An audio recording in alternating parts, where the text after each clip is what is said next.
Hey everybody, welcome to Pop Culture Philosophers. I'm Rockin' Robbie Billups, and it's time for the weekly comic book review.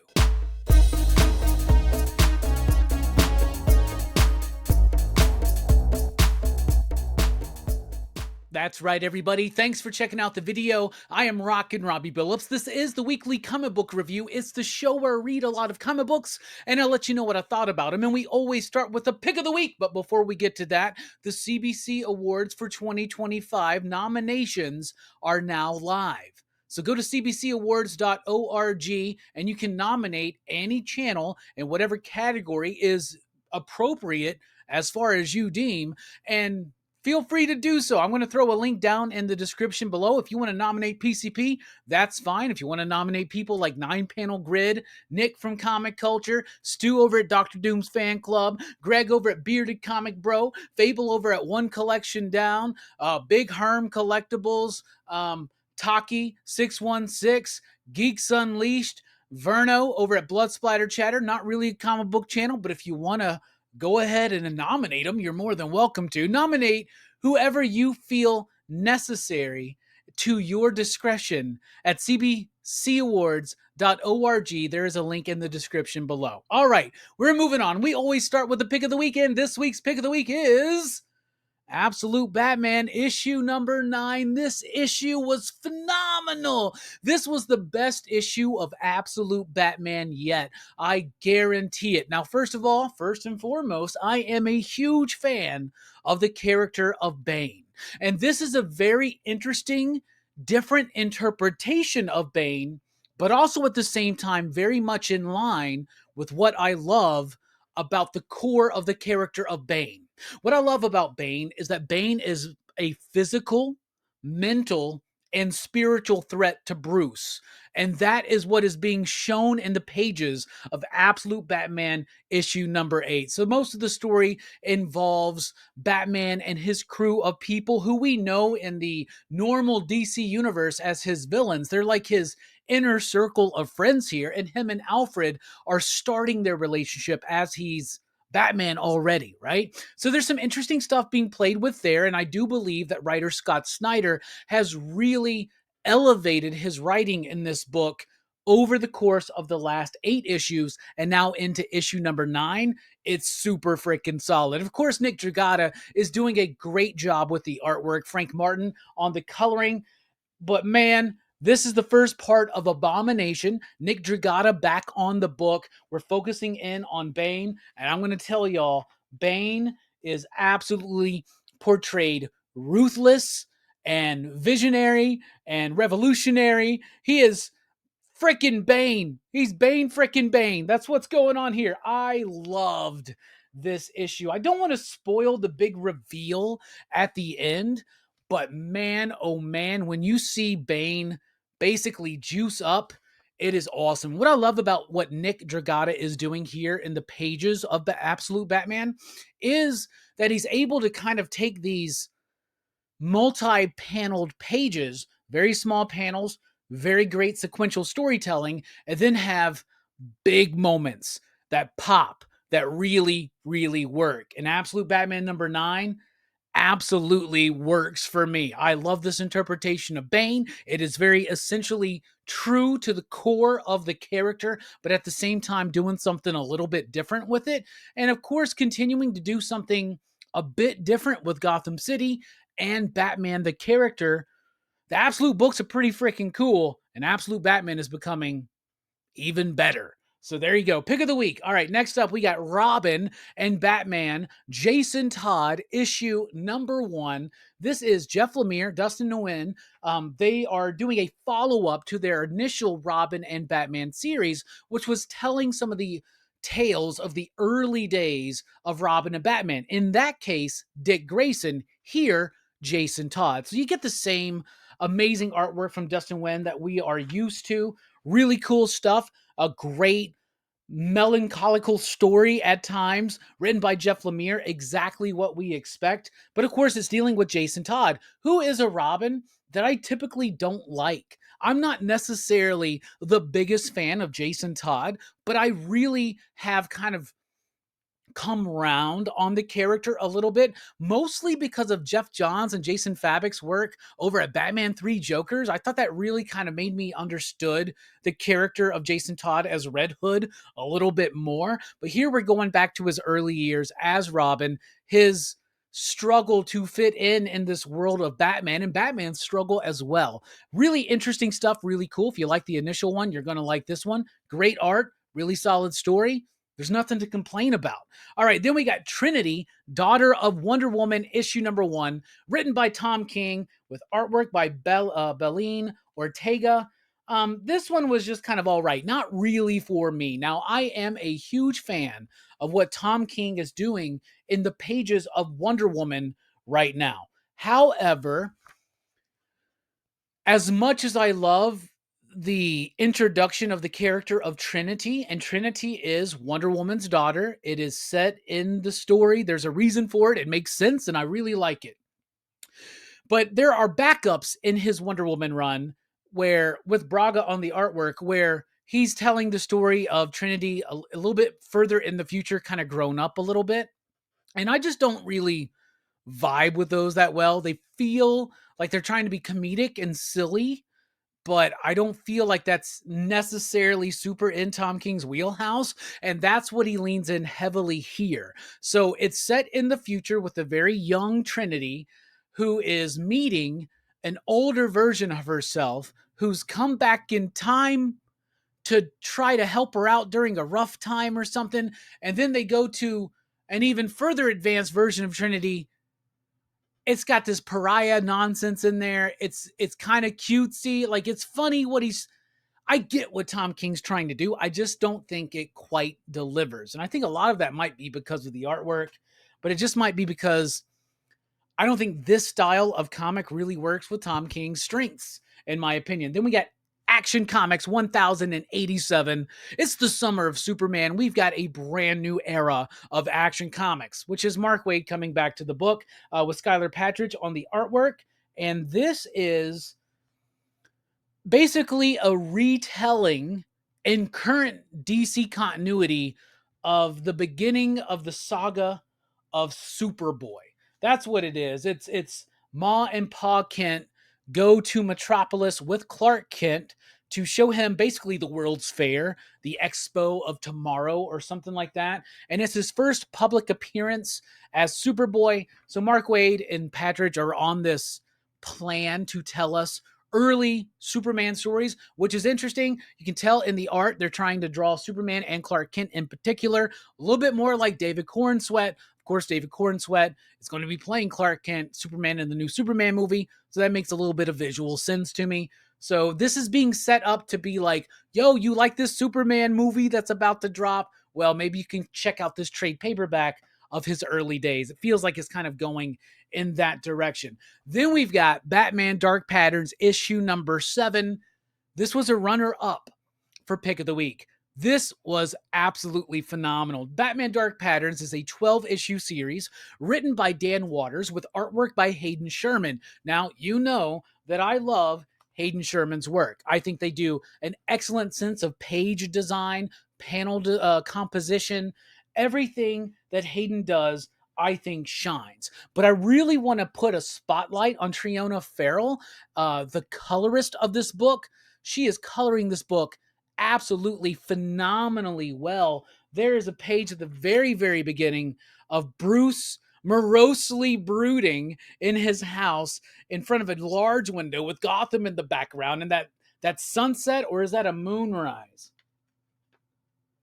I think that's a sunrise. I don't know. Sunset, moonrise, moonset, sunset. I don't know. It's something, but it looks freaking gorgeous. It's awesome. You know, it's probably a sunset or a moonrise, knowing how Batman probably wakes up around that time. He's a little bit like a vampire. Anyway, this was awesome. So this is a 12-issue series, but it's set up in 3-issue arcs. And this arc is brand new. It just started, and it is freaking awesome. This book really leans into the detective nature of Batman stories. Dan Waters does a phenomenal job with that. And like I said, Hayden and Triona are slaying it on the artwork. This issue is titled pareidolia, which is that thing where we make patterns out of things. We see faces and things, stuff like that. Batman's trying to solve a case and not be distracted by his own pareidolia. I believe that's how you say it. If it's wrong, I'm sure you'll correct me in the comments. However, Batman Dark Patterns was amazing. That's a great cover. Close to cover of the week, but not quite. Maybe we'll get back to that. We'll see what happens with the cover of the week conversation. All right, then we got Supergirl issue number 2. Sophie Campbell is now the writer and illustrator of Supergirl, and I'm a fan of Sophie Campbell, and I'm a fan of Supergirl, but I was disappointed in issue number 1. I am just as disappointed in issue number 2. It's interesting enough, there's a new character who is pretending to be the Supergirl of Midvale. She is taking over Supergirl's life, kind of, in a way, like a former part of her life. That's interesting. That origin is expressed here, and it's cool enough, I guess, but there's something about this story-wise, artistically, and even just through the execution in the narrative, in the dialogue, in the word balloons, in the thought bubbles, basically, right? There's some really clunky writing in this book for me. It just doesn't quite land. And man, Sophie Campbell and Supergirl, I would have told you this book would have really fascinated me, but 2 issues in, I'm on the fence of whether or not I want to keep reading it. All right, but then we got Aquaman here with issue number 6. A solid enough issue of Aquaman, but definitely one of the lesser interesting issues of Aquaman yet. There's interesting things going on in the story in this book, but this is a different artist. It's not John Timms, it's Shelfer, and the art just kind of feels bland, generic, sophomoric, and not really complete, right? So the art doesn't help the cool concepts really elevate, and so it kind of hindered my enjoyment of it. I'm still overall enjoying the series. I think Jeremy Adams has a really great vision for Aquaman, but man, this is not the fill-in artist that I think is going to work for this book. Then we've got Green Lantern Corps issue number 5. Speaking of Jeremy Adams, he is co-writing this one with Morgan Hampton. On this one, we got V. Ken Marion and Serge Acuna on the artwork. 2 different artists doing 2 different stories. The story involving Teen Lantern and Simon Baz is interesting enough, but it kind of dwells too much in a certain area and doesn't really push forward too much. And then the Guy Gardner story is interesting, and both story threads come together by the end, and that's kind of neat. But the Guy Gardner artwork is not really cool, to be honest with you. So it's another one of those things where I think DC's got a strong staff right now of writers and artists on their books, but some of their backup and fill-in artists are not as solid as I would like. That's not the case here in Resurrection Man Quantum Karma issue number 3, written by Ram V with artwork by Anand RK, Mike Spicer on the coloring. This book is phenomenal. This book is absolutely amazing. This is the team of Rare Flavors. Nope, that's Felipe Andrade. This is the team of Graffiti's Wall. This is the team of Blue and Green, right? I think Anand RK only did part of Graffiti's Wall. Anyway, this is the same team that did Blue and Green, which I love, right? And the 2 issues of Radio Apocalypse, probably the only 2 issues we'll ever get. However, Resurrection Man, this is taking the concept of a 90s character that's very underutilized and has been for decades at this point. And it's an interesting concept, right? A superhero who dies and resurrects with a new superpower. That's pretty cool. And Ram V is putting his unique perspective and literary take on this concept. And Anand RK, the artwork, hits those emotional beats, hits those weird, wild comic booky moments. Just absolutely stellar, stunning stuff. I don't want to show you some of the last pages. I'll show you that right there, though. There's really gnarly, super cool stuff. Resurrection Man, you should read that. DC versus Vampires, World War V issue number 10. There have been a few times where I thought about giving up this book, right? I'll be honest. A few times. I've mentioned it on the channel. I've mentioned it on the weekly comic book review. And I always stick with it because it does do something every issue or 2 to really kind of pull me back in. But this one really starting to lose me, and I feel like this series shouldn't be 12 issues, because here we are in issue number 10, and there's a big twist and turn here, and I'm just completely unimpressed, and I'm ready to move on and get to the end of the series. And now I'm at the point where I'm like, there's 2 issues left, Robbie, you gotta stick it through. But do I? I didn't stick through the initial series. Still never finished the initial series. I like the second series better, but I think it's a little bit elongated. That's what I think. Then we got some facsimiles from DC. Hard to see in this lighting, but that is Batman Madness Legends of the Dark Knight Halloween special. This is the second Halloween special for Legends of the Dark Knight that Jeff Loeb and Tim Sale did. This is part of the collection known as Haunted Night. They've already done the first collaboration they did on Batman in a facsimile form, and this is the second of 3 before Long Halloween. And guess what? They're doing a third one, so I think that's cool. Then we got Batman number 9. That's right, from like 1942 or something. The original Batman number 9 in foil facsimile goodness. Now, both of these have regular facsimiles and blanks as well, but I love the foil facsimiles. I'm a nut for them. What's the significance of Batman number 9? I don't know. First time Batman meets Santa Claus. I flipped through it. I haven't read it yet. I don't know if I've ever read that issue. It's got a Joker story. That's cool. It's got some just random stuff. It's got some, what I love about it in particular is that they were doing, so there's several stories in here. It's not just one big story. It's a bunch of little stories, and they keep the ads and everything, but they also, here's the one of those Joker stories. Pretty freaking cool stuff, man. So I really want to kick back and read that. Anyway, but they also would do these like other little strips in there. Like there's one called Rolling Stone, and those are all included as well. So like Private Pete, I think that's pretty freaking cool. Oh, they smell so good. But it's not the smell of the week, because we're going to get to that. All right, then we've got from Marvel. Let's talk about Marvel.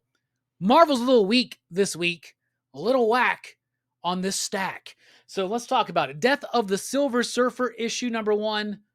First of all, Death of the Silver Surfer. Silver Surfer's about to be a movie star again. Oh, I guess it's Shala Ball or whatever. But still, why does Marvel do this? Why do they think what they need to do to raise the impression of a character when that character is going to when they're trying to get a character over because they have a media tie-in, right?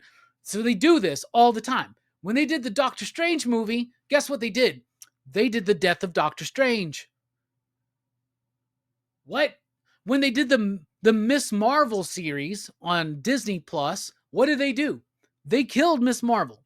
So it's so weird that Marvel feels like they've got to kill a character to elevate that character and push them and get them over. It's absolutely weird. That being said, the Death of Silver Surfer, it's an all right issue. The story is okay. The artwork is great. The artwork is by Sumit Kumar, who is the artist of These Savage Shores, for instance. Really great stuff there. So the art is great. And basically what happens is Silver Surfer ends a war, and a government's not happy with that. They send an agent to kill him. And that's basically the premise of the first issue. It's all right. It's decent enough. I'm happy we have a Silver Surfer book, but Death of the Silver Surfer, by the way, Thor just died too, apparently. I don't know. Why are you killing everybody? We know it ain't real. We know it ain't going to last. You know what? Doesn't work anymore. It just doesn't. However, that cover does work. Daike Ruan, or maybe it's DK Ruan. Anyway, Ruan's cover right there for Death of Silver Surfer number 1, cover A. That's my cover of the week. Why? Because that is cool. I love the balance and the composition. I love the colors. It pops on the shelf. And this is something that if someone gave me a nice framed lithograph of this or something, I would hang this up in my apartment. 100%. All right, then we've got the new Avengers, issue number 1. Why? I guess because there's a new Avengers movie, right? So this was initially solicited as Thunderbolts. Hey, Kat. This was initially solicited as Thunderbolts with the asterisk. And if you've seen the Thunderbolts movie, the movie is actually New Avengers. And it's cool. It actually works in the movie. And honestly, I kind of like that Thunderbolts movie. I didn't actually review it here on the channel, but I did watch it and I liked it. But they did the same gimmick with this series. It was initially solicited as Thunderbolts, and then they revealed, oh, no, we were just joking. It's New Avengers. Okay, that's fine. It's written by Sam Humphries. I was excited to read this because Sam Humphries coming back into Marvel, and I was disappointed. It's Winter Soldier and Black Widow forming a new team. I think Winter Soldier acts very much out of character. The dialogue seems way off of that character to me. It just doesn't work. And even Black Widow feels the same way. We do get some Wolverine, aka X-23, and Namor action, but Clea and Eddie Brock Carnage and Hulk, they don't show up in this first issue, but this is the building of a new Avengers team. And the first issue was rather lackluster, and I thought a lot of characters acted out of character, and it just didn't really connect with me at all. Then we got Spider-Girl issue number 1. This is a character recently introduced in the pages of Dan Slott's Spider-Boy. She is a mutant who has the ability to look someone in the eye and steal all of their abilities. And she looked Spider-Boy in the eye and got permanent spider powers, I guess. So it was all right. The artwork is decent and the story is decent. It wasn't bad. It just wasn't like exceptionally good. It was interesting enough, but how long is this going to truly engage me? Probably not long. But it's here. I'm probably not the target audience for this book. And you know what? I'm okay with that. I'm okay with admitting that. Maybe you like this. Maybe your kids would like this. I didn't really like it, but I didn't think it was bad. Runaways, issue number 1, part of the One World Under Doom imprint right now. And Runaways, Young Avengers, these are intellectual properties that are owned by Marvel, aka Disney, right? But they're owned. I feel like they got to publish something every so often to keep like a trademark or a copyright or something like that. And with things like Young Avengers and Runaways, they always do it every time there's an event. Now we're in the midst of this One World Under Doom event. So alas, that means it's a new Runaways series. Strange Academy has become one of those books. They just did Doom Academy, same type stuff. And it's just filler for the most part. But this is a continuation of the previous Runaway series because it is Rainbow Rowell on the artwork. On the writing. Alyssa Casagrande on the artwork. So the artwork's actually fine. It's decent enough, but it's very much plugged in and connected. It is the continuation of a previous Runaways series. So if you're like, oh, the Runaways, I always heard interesting things, let me check it out. This is not the issue for you, right? But the initial conceit of how it gets involved in One World Under Doom is interesting because one of their members is a former Doom bot. And there's this thing going around where all the Doom bots are collecting all the Doom bots up because Dr. Doom runs the universe, or Earth, I should say. He doesn't run the universe. That was Secret Wars, Robbie. Jonathan Hickman's Secret Wars he ran. Literally created a new universe and ran it from a throne on Battle World. And I just don't think Robert Downey Jr. is going to be able to pull that off. Anyway, Runaways, issue number 1. It's all right. It's a continuation of the previous Runaway series. So if you're a fan of that series, rejoice. Your series is back for a time. But if you're just trying to get into the book, try to go ahead and get a hold of the original Brian K. Vaughan stuff is what I'd recommend. All right, Giant Size Amazing Spider-Man, because I don't fucking know. I guess there's the anniversary of Marvel's first doing giant size books or something. Whatever. Marvel can do whatever the hell they want. And I don't have to buy it. I get asked this question a lot. Most people should know. I don't buy these comics. I work at a comic shop. I run a comic shop. I get to read these things for free. I read them so you don't have to, and I just let you know what I liked to help inform your decisions. That's what we've been doing here for almost 10 years. All right, so Giant Size Amazing Spider-Man, I think is a waste of time. It's not good. I did not like it. It's got a main story by Kevin Smith that I thought was so freaking stupid. I thought it was so stupid. I thought it was stupid as hell. And if you told the Robbie of 20 years ago, actually more like 25 years ago, that you wouldn't like a Spider-Man story by Kevin Smith, I would have been like, get the fuck out of here. You're crazy. Nope, it's true. Hated it. Then there's an Al Ewing story. that's trying to be clever with the multiverse and the 616 and everything, and it's okay. Then there's a Chip Zdarsky story that's decent enough. Like, none of the stories were just like the Kevin Smith story made me want to vomit. I just did not like it. I don't like to talk shit, like, because it's hard to make a comic.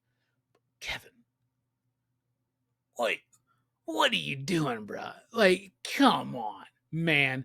You can't write a Spider-Man script like it's the script for Clerks Part 69. You can't do that. Or, my bad, Clerks Part 37. That being said, I didn't like this at all. I did not. I didn't like it. Then there's a lead into the next Kid Venom series. Could give a shit about that too. Then we got Giant Size Dark Phoenix Saga, part of this 50th anniversary of Giant Size X-Men. All right, so it's the 50th anniversary of Giant Size X-Men. That's why they're doing the series of Giant Size X-Men. Why are they doing these other giant sizes? Why? Because they want $8 from you. And I would... Don't do it. Don't do it. Marvel, I dare you to put that as a pull quote. Rockin' Robbie says, don't buy it. Not worth $8. Then we got Giant Size Dark Phoenix Saga. They're doing the series of Giant Size X-Men stories that are written by Jackson Lansing and Colin Kelly. And it's Miss Marvel, Kamala Khan, traveling through time because there's some Legion shenanigans going on. And in the first one, they go back to the Giant Size X-Men #1, the Krakoa thing. This one, they go into the Dark Phoenix Saga. So Legion's there. Miss Marvel's there. Legion's trying to fuck shit up. Miss Marvel's trying to stop stuff from getting effed up. You know, that's what's going on. And the next one's Age of Apocalypse, and they're doing House of M. I'm not liking these. I'm not. I think I don't understand it. It's okay. It's fine. It's fine, I guess. I didn't like it. And I hate that I had to read. I honestly really hate that I had to read 2 giant size books that weren't good. It's not Marvel's fault. They didn't make me read them, but they put a #1 on it, and I always feel like I got to read a #1 for some reason. All right. Then we got One World Under Doom, issue #5. It's a pretty decent issue of One World Under Doom. Issue #4, to me, was the best of the series yet. Doctor Doom versus Dormammu. And in order to defeat Dormammu, he needs the help of all of the heroes of Earth. And he gets their help, which just sets up in everybody's eyes that they're on his side. So that's interesting. There's a lot of thinly veiled themes that are based on a current political climate in some country in this world, the United States of America. But aside from that, like, for instance, I'm sorry.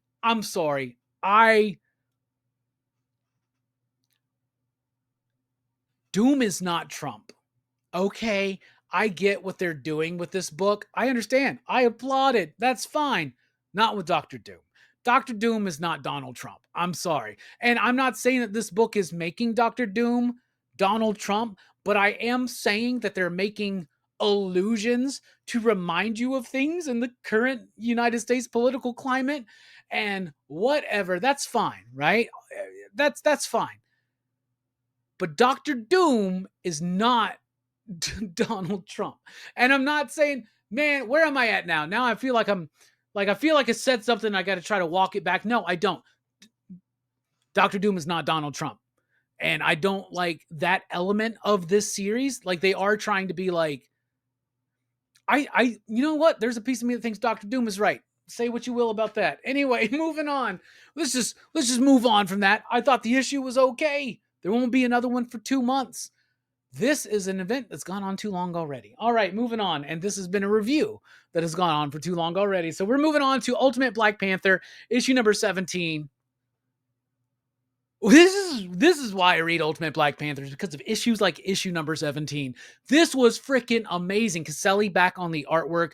Hill doing the hell of a job writing these characters in the script, structuring it so methodically well paced that you get led to moments like this. This is one of the biggest moments in Ultimate Black Panther yet. And Black Panther had nothing to do with it. Killmonger and Okoye, They have some conversations. There's a betrayal revealed. Some interesting things happen at the end of this book. What does that mean? I think you should read it and check it out for yourself. Ultimate X-Men issue number 16. So, on the last issue of Ultimate X-Men, I said, I'm completely lost in the plot here.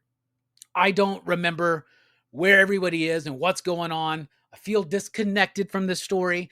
I need to go back and reread and do a catch-up. Well, I did not do that catch-up. But I still read Ultimate X-Men number 16, and guess what? Damned if I didn't think this would happen.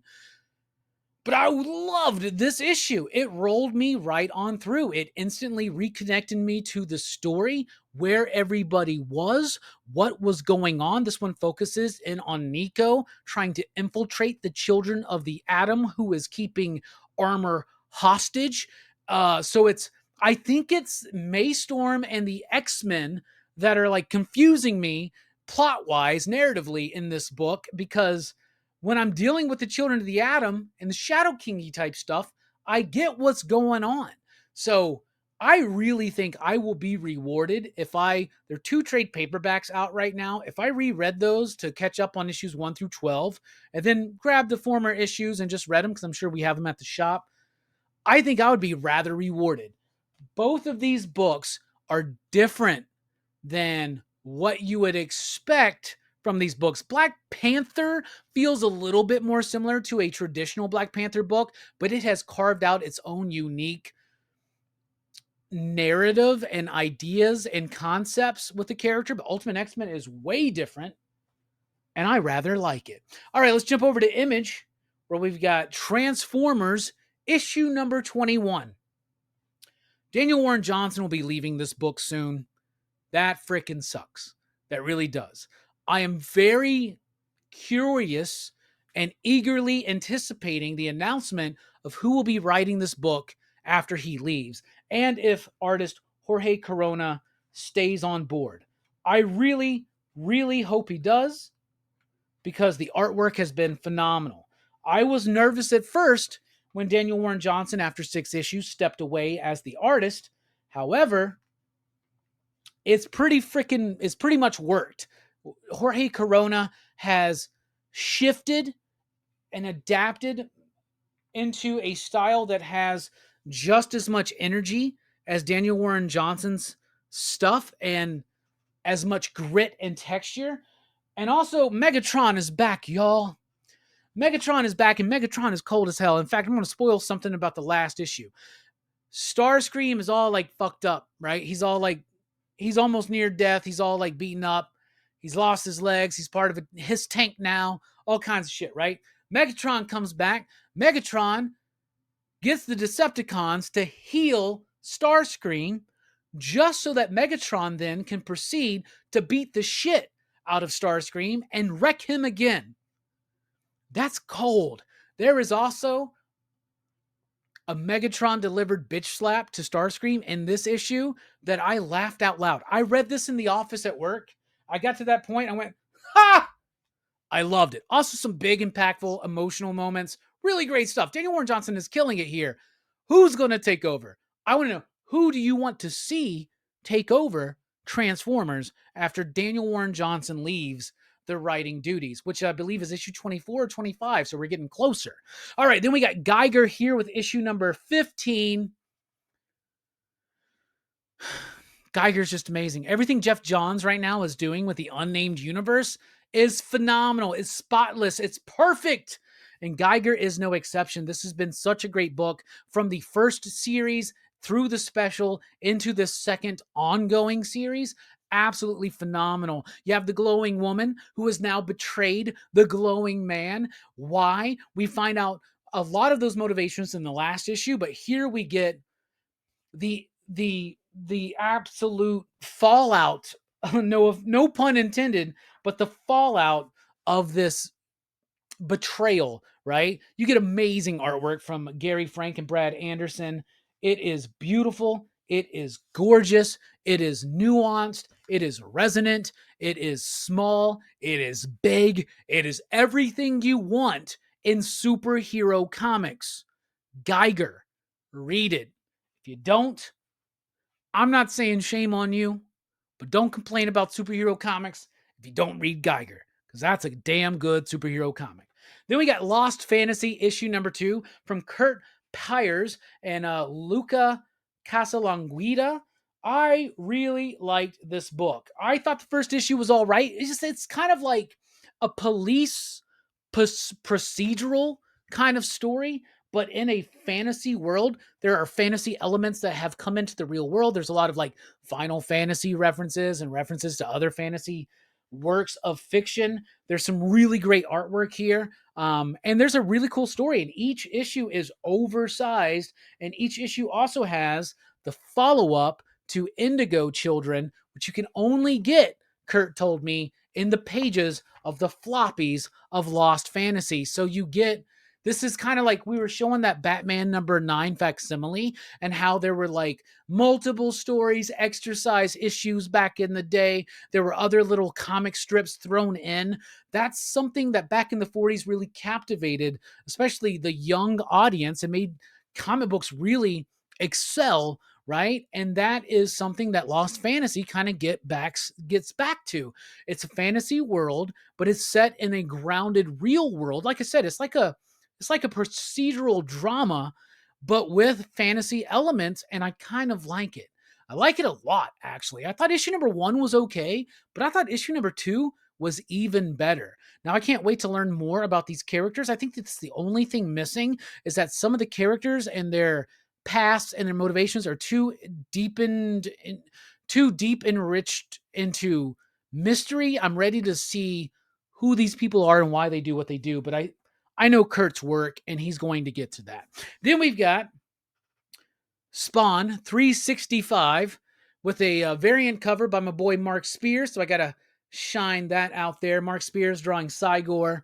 That's pretty freaking cool. All right, but the issue itself, it's all right. Brett Booth's artwork feels a little bit sloppier and more rushed than it's been lately. We got this giant creature that's unleashed on the earth from Nyx, who is the new queen of hell. And Spawn has all of his people. They've been building this shit up for issues, right?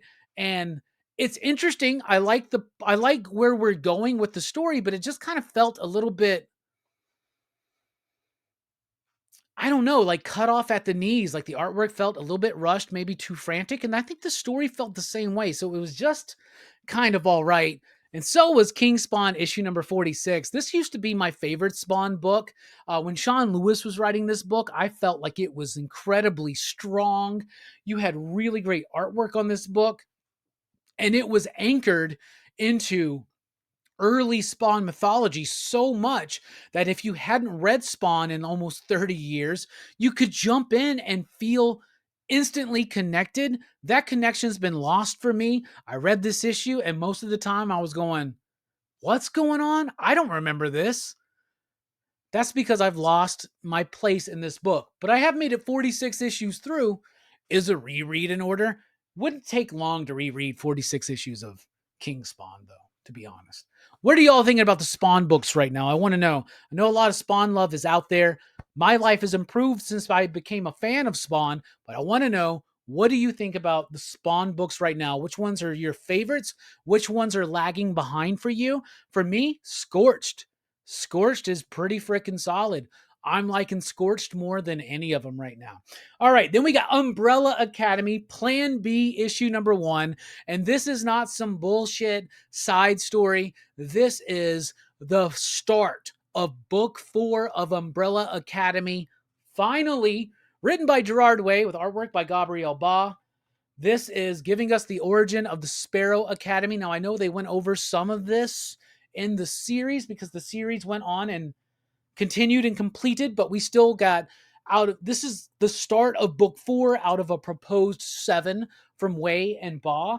And Umbrella Academy to me is absolutely fantastic. I love those first 3 books. The side story, You Look Like Death, is okay, but this is what I live for. And I've been wanting to know more about the comic book version of the Sparrows, the Sparrow Academy, ever since the end of Hotel Oblivion. And it is here, and it did not disappoint. The only problem was there wasn't enough of it. This book was great. If you've been reading Umbrella Academy, definitely check it out. If this is your first Umbrella Academy, The hell's wrong with you? No. You go to the original series, you read that, you read book 2, you read book 3, then you can jump in. That's what you need to do. This is something that you have to read from the beginning. What was the name of book 1? Apocalypse Suite. So read Apocalypse Suite, Dallas, Hotel Oblivion, and then you can read Plan B, which is Developing the Sparrow Academy. Also from Dark Horse, we have Frankenstein New World, The Sea of Forever, issue number 4, the final issue of the series, a very satisfying conclusion to this arc. We had co-writer Thompson Nagoski on the channel not too long ago. He was talking about this book in particular, and that it kind of unintentionally, they fell into this story involving the Frankenstein monster that would continue the story of the world of Hellboy and the BPRD even after those worlds have already ended. And it's a new world, and this is really solid stuff. I like it. It's got that Mignola sensibility. And once again, it's Christopher Golden and Tom Snagoski and Mike Mignola. Guess what? They never miss. They never miss. If you've never read Hellboy, you need to read it. His name was Hellboy. Right there, Hellboy. All right, moving on to Titan. We finally got Conan the Barbarian, issue number 21, the start of a new arc and a new artist on the series. The artist is Dagnino. First name is, I will find it momentarily. Where is the credits? They're at the end. All right, the artist is Ferocious Fernando Dagnino. Hope I'm pronouncing that right. The art is absolutely amazing. It's got me plugged right back into the world of Conan the Barbarian. There were some kerfluffles with the scheduling because of Diamond, but Titan has now moved over to Lunar, so I finally have it in my hand for Free Comic Book Day. That's freaking cool, but the art is great. Yeah, do I miss De La Torre? Yeah, I do. However, this cat, Federico, I believe, Fernando, Ferocious Fernando, Dagnino. Anyway, freaking awesome. And Jim Zub is setting up the big Conan arc for the year. How do I know that? Because he told me, because he was on the channel on Monday. We did a PCP movie night review of 1982's Conan the Barbarian. It was Fable's pick for Crew's Choice, and we had Jim Zub, the architect of modern Conan and quite the Conan expert, join us. So if you like this book, you definitely need to rewatch that movie and then check out that conversation. Jim's dropped a lot of nuggets of wisdom and knowledge about the mythology of Conan and even his interpretation of the character and how he feels about that movie. But this issue was super solid and a great cover by Dan Panosian right there. Panosian, don't you know, always slays it. But man, I love this new art. And yes, this totally does set up what's to come. And me personally, I'm rather excited. All right, from IDW, we got Teenage Mutant Ninja Turtles issue number 9. I always got to pick up the Kevin Eastman covers because I'm a sucker for Kevin Eastman. Huge fan, one of my favorite artists, one of my favorite creators, one of my favorite people in the comic book industry is Kevin Eastman. He's such a cool dude. In fact, first time I ever met Kevin, he did that for me, which I think is pretty freaking cool. This is the Teenage Mutant Ninja Turtles artist edition of issue number 1. So anyway, moving on. I always get the Kevin Eastman cover because that's just me. However, the Juan Ferreira cover for here was a contender for cover of the week. I believe it's cover C. Pretty freaking cool. But Michelangelo dressed up like Bruce Lee with the nunchucks, fighting some street sharks, basically. That's awesome. And guess what? Unlike a lot of modern comics, this actually happens in the issue. This is a Michelangelo focused issue. Donatello has been arrested. Leo is starting to hear Splinter's voice from this dead rat corpse now. Raphael still doesn't know what the hell's going on. And Michelangelo is becoming more ferocious, more proactive, and more badass than ever. And I am here for it. This book was phenomenal. And this spread right there, Juan Ferreira, I have loved this dude's artwork for years now, and every time he levels up, and he's leveling up every single issue of Teenage Mutant Ninja Turtles. Great layout right there of Michelangelo, Mikey going through this building, from bottom floor to top floor. You know what it reminded me of? The original NES Ninja Turtle game. Yeah, I never made it past the water levels. I never made it past level 2, basically. But Michelangelo is freaking awesome. He's spotlighted here, but is still dealing with the rather profound and dramatic relationship between the brothers right now. I'm having so much fun with this book. I'm invested. I am engaged. The artwork is amazing. I think it's some of the best Jason Aaron scripting I've read in years. I think since The Punisher, at least. And I think this is actually a better book than his Punisher run. Once Upon a Time at the End of the World is a really good one too, but this one is better. I think this is Jason Aaron's best mainstream book scripting wise. I really do. I think it's super solid. Then we've got Toxie Team Up. Toxic Avenger meets Jesus Christ from the pages of Second Coming. Second Coming, the Mark Russell, Richard Pace series. They did 3 volumes of it. It's been missing in action for a while, but you got that version of Jesus return to team up with the Toxic Avenger, with Toxie himself. And I had a lot of fun with this book. It didn't have the same impact or emotional weight as Second Coming does, because a book that a lot of people could look as satirical actually has a lot of heart to it. This one is a little bit more silly, a little bit more fun, as it should be. It's a team up between Jesus Christ and Toxie, for Christ's sake. This is pretty freaking fun. If you're a fan of Toxic Crusader, you might want to check this out. And if you're a fan of Second Coming, you definitely want to check this out. And it gets the smell of the week. It smells like irreverency. And that's one of my favorite smells. All right, from Oni Press, we've got Blood Type issue number 1.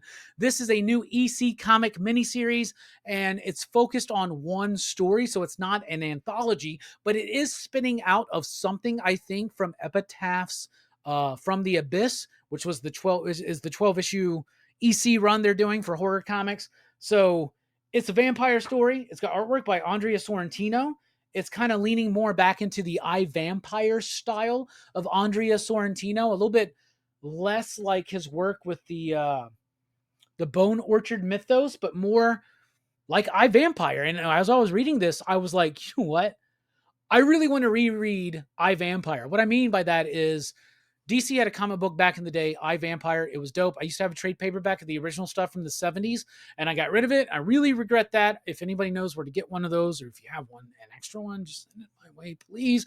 But anyway, so I really like that. But in the New 52, Jacob or Joshua Lee Fialov or something, I can't remember the writer's name specifically, and Andrea Sorrentino did an iVampire reboot, and it was fucking awesome. It was awesome. Artwork reminded me of that. Story, I didn't like it. I didn't like the story. I really liked the artwork, but I didn't like the story. Maybe it's because I didn't read the original short story it's based on, but I do believe that even if I read that, I probably wouldn't really vibe with it too much. All right, then we got Dark Regards, issue number 2. It's a pretty solid issue. A great follow-up to issue number 1. This book came out of nowhere when issue number 1 came out. It's about a dude who is basically a failed comedian, and he gets the voice of Satan put into him, and he tells him basically some kind of demonic entity or some force tells him to start the most badass satanic death metal Norwegian band out there, even though he's not from Norway, and do it this way. And now he's forming the band in issue number 2, and I absolutely love it. I thought it was great. It's funny. It's super humorous. It kept up that momentum from the first issue, and it delivered on its humorous expectation that I had placed on it. All right, I had a hardcover I wanted to show off. I didn't bring it here. Real quick, and all of a sudden I have it here with me. It's Dimwood, which is the next part of the Richard Corbin library published by Dark Horse Comics. They've been doing an excellent job with these beautiful hardcovers. They all have the same trade dress. They're going through Richard Corbin's legacy. The late, great Richard Corbin. I'm quite the fan, so I've been collecting all these up. They've done all of Den. They did Murky World. Now they got Dimwood, and there's even more on the way. So I wanted you to know that this was out. Also, just like that cool Transformers and Void Rivals hardcover that they did with the 12 issues or whatever, they have released a G.I. Joe hardcover, oversized hardcover this week. Image has for the Duke and the Cobra Commander miniseries by Josh Williamson and company. I would recommend that as well. You got a Duke cover and you got a Cobra Commander cover, and they're doing a second volume of that with the Destro and the Scarlet series. So I would highly recommend those books. So yeah, Dimwood is out. Definitely check that out if you're a Richard Corbin fan. If you're not a Richard Corbin fan, maybe check that out. See what you think. To recap, Dark Regards was a great follow-up to issue number 1. Blood Type didn't really work for me, but I did really like the artwork. Toxic Avenger meets Jesus Christ and Toxie team up. If you're a fan of Second Coming, definitely check it out. It also gets the smell of the week. Then we got Teenage Mutant Ninja Turtles, Juan Ferreira, Jason Aaron, leveling up every single issue. No lie. Seriously, that book is so amazing. Conan the Barbarian, Jim Zub is killing it, and the new artist is slaying it. It's like they're barbarians for Conan. That made no sense. Frankenstein, New World, See Ya Forever ends in a very satisfying manner. Then we've got Umbrella Academy, Plan B, issue number 1. Rejoice! Umbrella Academy, book 4 has started. Let's just hope they finish before I die. Anyway, King Spawn and Spawn were kind of lackluster this week. I'm curious, what do you think about the status, the state of the Spawn books right now? Lost Fantasy issue number 2 was better than issue number 1, in my opinion. Geiger is some of the best superhero fiction in comic book form out there right now. Transformers, though, this is some awesome shit right there. It really is. Ultimate X-Men, I really enjoyed this issue. I enjoyed this issue of Ultimate Black Panther even more. One World Under Doom was all right. Dr. Doom is not Trump. Stop comparing him to Stop comparing those two. It's like insulting to Victor.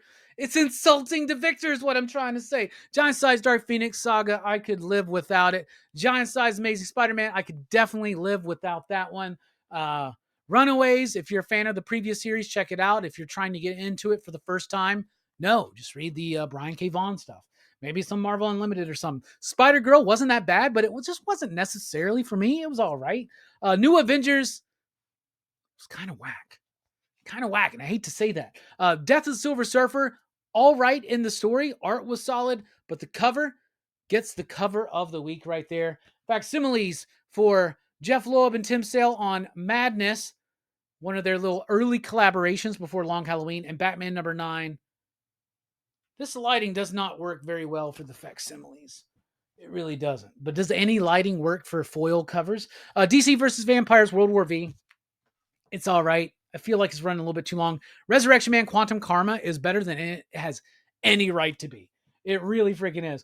Green Lantern Corps and Aquaman, decent enough as far as the narrative goes, but the art kind of holds it back a little bit. They are fill-in artists on those issues. Supergirl, Sophie Campbell, Supergirl. You think I would love this book, but I really don't. Very disappointed in that one. Batman Dark Patterns was amazing. Runner-up for cover of the week right there. It's just bold and cool. Freaking love it. Stu from Dr. Doom's fan club on one of our monthly comic book reviews said that this is like 90s Batman bringing the Strange back. He's right, 100%. The weirdness of Gotham.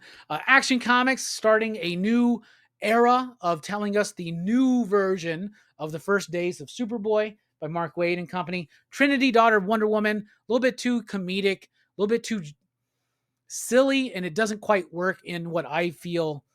To me, it doesn't feel like it works for Tom King's wheelhouse. Robin and Batman, Jason Todd, Jeff Lemire, Dustin Nguyen, absolutely doing a fantastic job there. I like that. But the pick of the week goes to Absolute Batman issue number 9. First full-on ass appearance of Absolute Bane. And he's absolutely freaking exciting, captivating, phenomenal, and kind of boner-inducing. Anyway, that last bit was just a joke. Because he's kind of... Anyway, that was what I read. That's what I thought. That's what I'm digging. What are you reading? What are you thinking? What are you digging? Let us know in the comments down below. Thank you so much for checking out the video. Be sure to like, share, and subscribe. And join us over at patreon.com/PCP if you want to help support the channel. I've been rocking Robbie Billups. Thanks for rocking with us. Station. Keep on reading. Pop, pop. Boom!